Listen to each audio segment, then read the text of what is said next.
Laika! Are you stark raving mad? It was Laika. I am sure of it. That spirited little dog saved me. Laika saved you in her little space machine. I believe the correct term is capsule, General. Don't push your luck any further, Ivan Ivanovich. I fear it might snap. Oh, my apologies, General. In my excitement to explain what I discovered on the far side of the Metagalaktikus Interiorus, I got carried away. And it happened like this.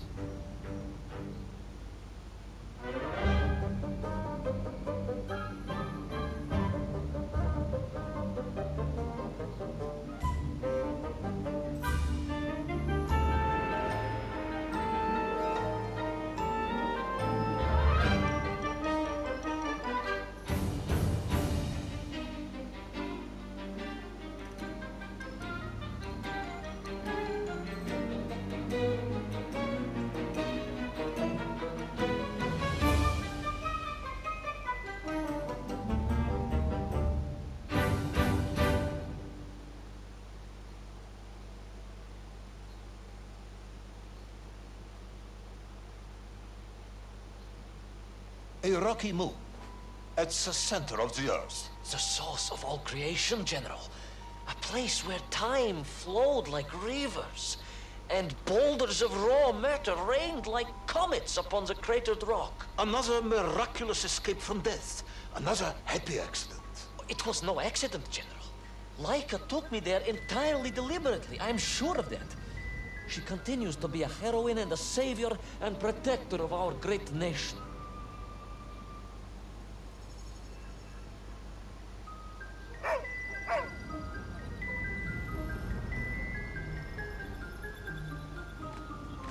Laika died in orbit. No, General, she did not. She's very much alive and happy, and currently living several miles below our feet. Laika is dead, Ivan. She most certainly is not, General. This is the real world, Tovarishch. A world where you did not go to the center of the earth, and Laika died in orbit. In my world, General, Laika is still alive. A better world, some may argue. Very well. I will live in your world for a while longer, but time is running out. Ah, yes, time, General. I was just coming to that.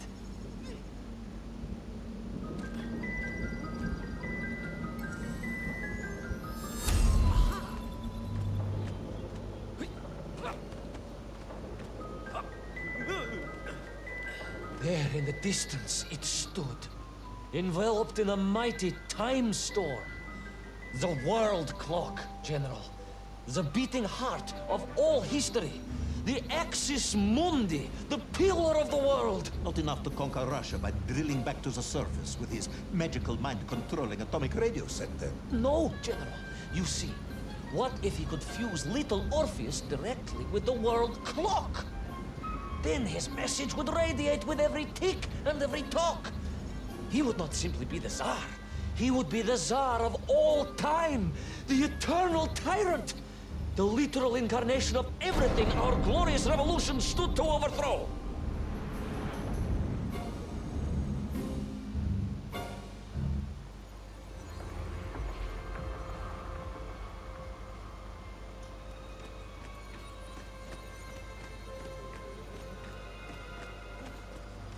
Sunnykiv! Uncanny, General. Was somehow different. I felt no cold. The waves were motionless.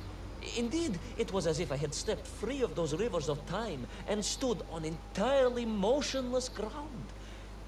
And there in the distance, What? debris from Tsarya and tall slave mines had washed up here, almost as if I were meant to find it. And there, amongst it, the winking of steel led me to a blasting cap. And a plan began to form.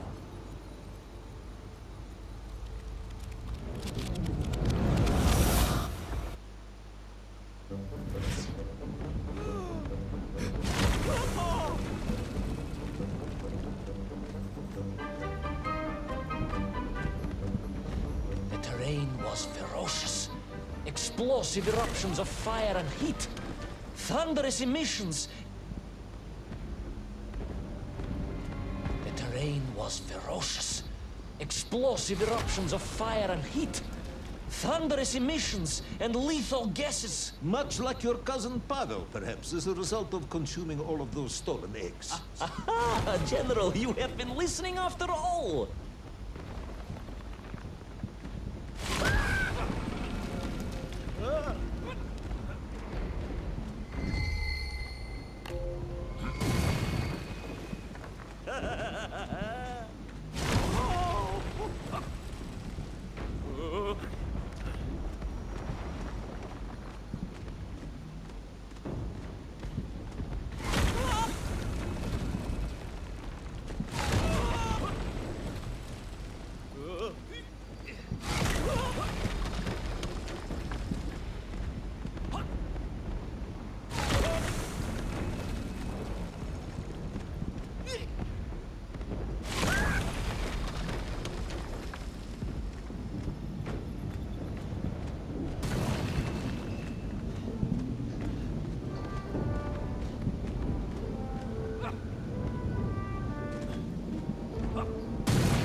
Agartha again?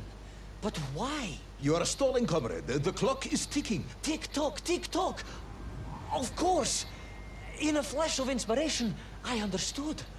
It was all wrong, you see, General. That we can agree on. We should never have gone to the center, because without little Orpheus, Toll could not have become the tyrant he had. The rocket drill was his means to reach the world clock, but it was little Orpheus that enabled him. And the time itself, the world clock itself, was determined to make matters right. With a little help from you, of course. Merely a simple pawn in a game played upon a cosmic scale, General. But a pawn who understood that he was being given a second chance to grab a chunk of the explosive resin that wondrous city was built upon.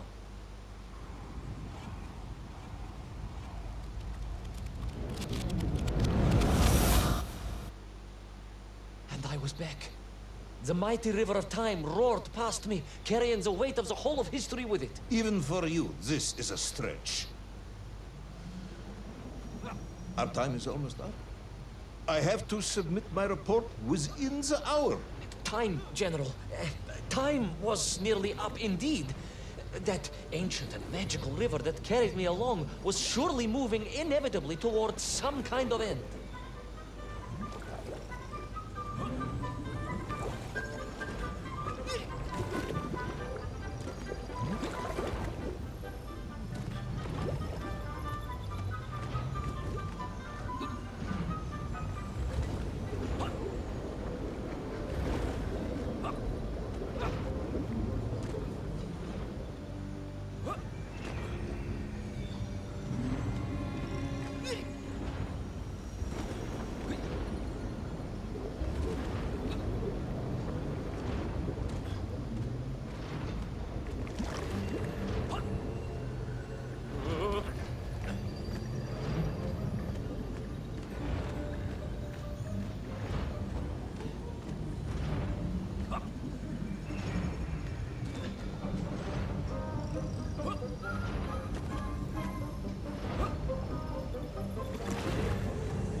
Enough.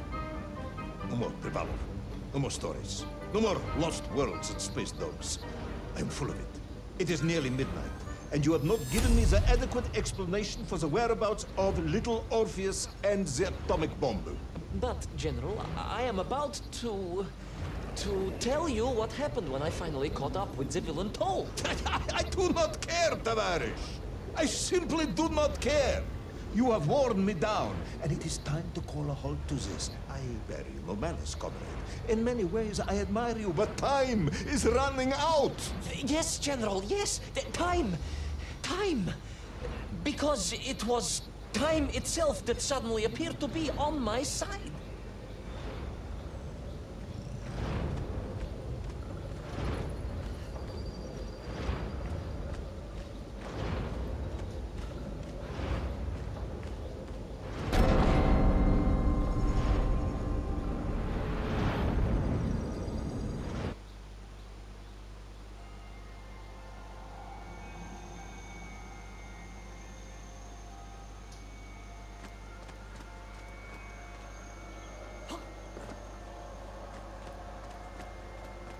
Perhaps the world clock was so impressed with your egg-wearing antics, it decided to return you to Plutonia for a second attempt.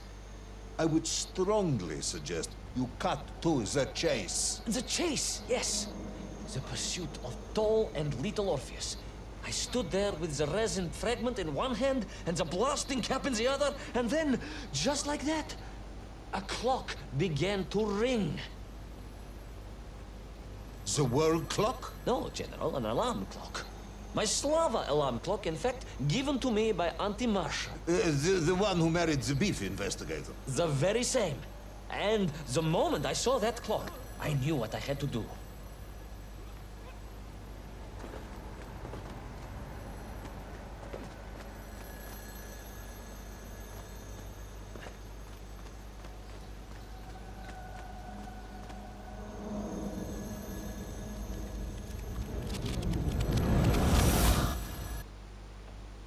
Yes, I'm waiting. A bomb, General. A bomb to destroy a bomb. So, you decided to build a bomb, eh? A bomb to destroy little Orpheus. It was a simple plan, really, General. Yes, you are very fond of your simple plans.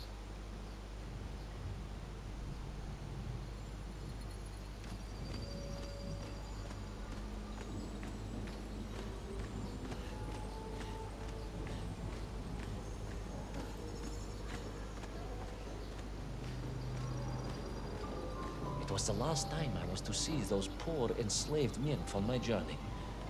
As they scurried in agitation around the base of the rocket drill, now a dreadful weapon of war in the hands of a madman, I was reminded of my mother. Your mother looked like a Menkv? That is extremely disrespectful, comrade. No, I meant I was raised by my mother from an early age, of course. My childhood memories of my father were all too brief. You are rambling, Comrade Privalov. Time is running out. Dieni Rezinovi.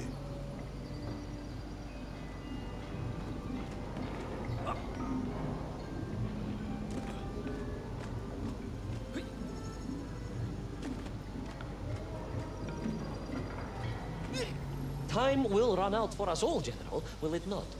And it ran out for my father on the shores of Volga. Your father fought at Stalingrad? He did, General. So did I. Well, so you see, General. Perhaps we are just the same, you and I. Perhaps we are all just Menkv in the end.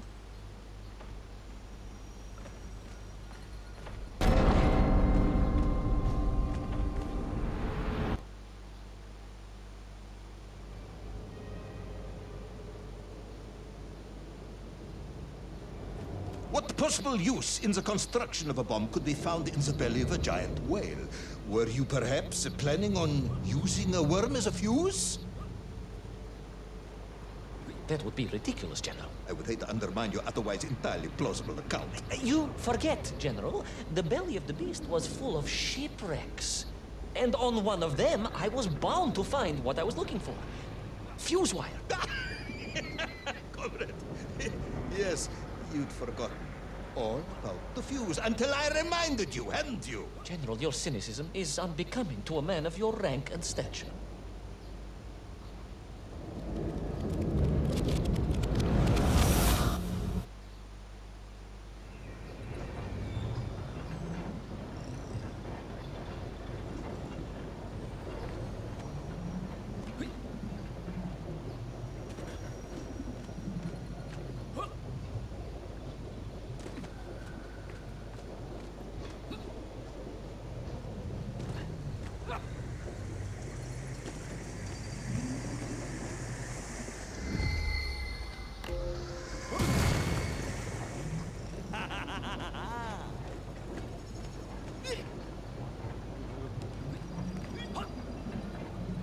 clock was now ticking, General. Literally.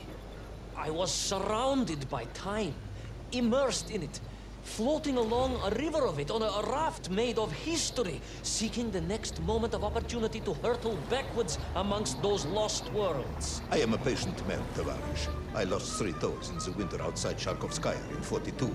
A drunken dentist removed 2 frostbitten toes and 1 perfectly healthy one.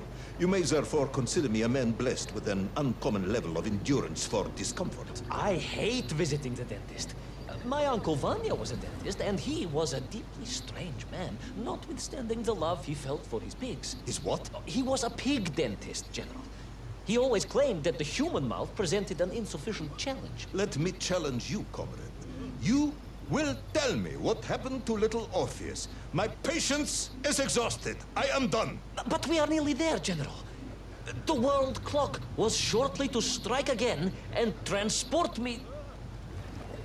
Well, who could guess where?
And so to the ocean floor, and that strange submerged city, and those poor lost vessels. To find a shell case to hold all of my scavenged ingredients, the last piece I needed to construct my bomb. Ah, yes. I have been waiting for this. General? I'm Ivan Ivanovich. Whilst you have rambled on and on about it, I have simply bided mine. I am a patient man, as I have said. Yes, I don't feel I paid enough attention to the story about your toes. Do you have specially made shoes? Enough!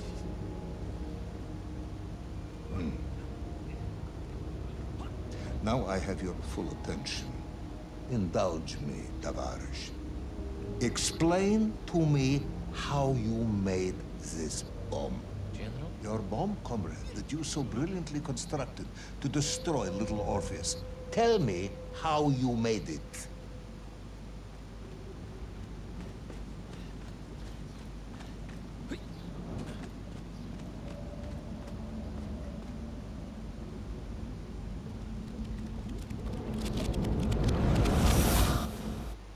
Well, In detail. The type of detail that should present no problem to a man who is actually capable of building a bomb, which I suspect would be an entirely different man to one who cheated on his entrance exams for the cosmonaut program.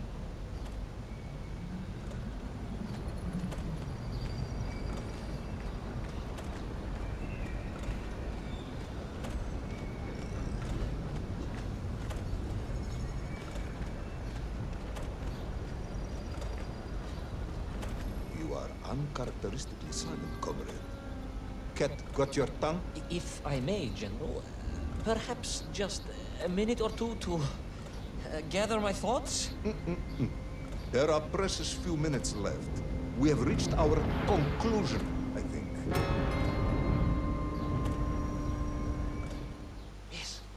Yes, we have, General. I gazed up at the world clock and knew I had arrived at my destination. Whatever lay inside would see my journey end one way or another. But I had no idea of the marvels that awaited me. And it... The bomb, Ivan Ivanovich! Tell me how you built the bomb! It was a wonderful sight. The world... It is 2 minutes to midnight, Ivan. It is time to end this story.